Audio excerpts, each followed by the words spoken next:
Ben, what was the factors of returning to the Clash at the Coliseum in 2023? Yeah, I mean, I think a number of factors. The first one is just the success of this year. You know, a ton of fans that came out for the event, a lot of first-time fans, a lot of young fans, a lot of, you guys saw the student section with USC. I mean, it was packed. So a great race overall, a great event, I should say. And I think the racing product certainly didn't disappoint. Between the heat races, last chance race, the main event, really just a fun day overall. And, really an easy decision for us to go back in 2023. So I asked Steve Phelps on Thursday this past week about this. He said the announcement will come soon. So I guess soon is today. Soon is today, yeah. So Patrick and the entire team have been working on this since we had the Collisum event earlier this year, and they've done a great job in making sure we're ready today and able to announce it today. And if anyone goes to NASCARclash.com, they can either submit some information for when we go on sale, or if people bought tickets to the event in 2022, they can actually renew today. So really excited about that. What did you see in 2022 that you want to improve on in this event in 2023?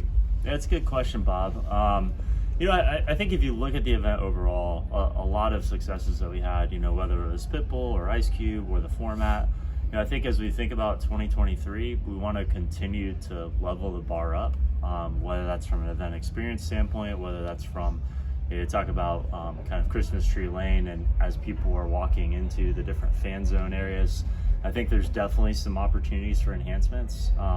Frankly speaking, we didn't expect the amount of merchandise or concession sales that were there. So I think there's some opportunities for us to just kind of streamline that a little bit for 23. But I'd say overall, a lot of things worked better than we had expected going into this year's race.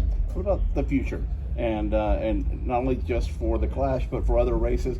You mentioned just on the broadcast a while ago about international. How would that look? What would we do for something like that, and how would we go forward?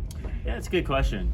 Excited about 2023, but whether it's an event like this or another event, and whether it's our Cup Series or another one of our series, I think it's an opportunity for us to open the door to new markets and really bring our racing to fans where we don't have tracks today. And whether that be in the U.S., whether that be abroad, I think there's a lot of opportunities out there. Frankly speaking, it's difficult to find a footprint that's big enough to build a quarter-mile racetrack. So we have to be very kind of selective and measured about where we go, but it does open the door to a lot of opportunities. What's your short list favorite? I don't know if I have a short list favorite. There's a bunch of cool and just historic stadiums as you think internationally, where they've hosted Olympics or major soccer games. I mean, there's a ton of iconic stadiums that are out there, and I think there could be some pretty cool events you could have.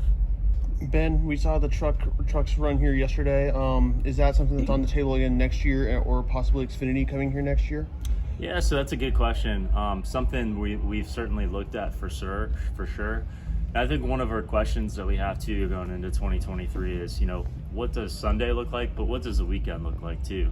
Are there opportunities for us to introduce more content, whether that's races or ride-arounds or whatever it might be? So, I think we have some thought starters to it, but we'll put a little more framework around it before we come out. And also, is it possible that you guys may do more IndyCar and NASCAR crossover weekends, like we do at Indianapolis currently?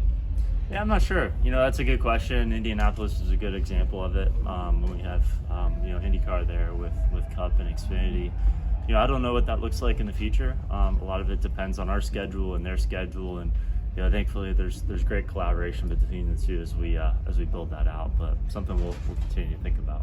You have one on the new car. What are your thoughts on how it's been performing this year? And also, you're a racer, so did you ever get behind the wheel of this car and actually kind of test it out to see the nuances? So, I'll answer your second question first. I haven't, no.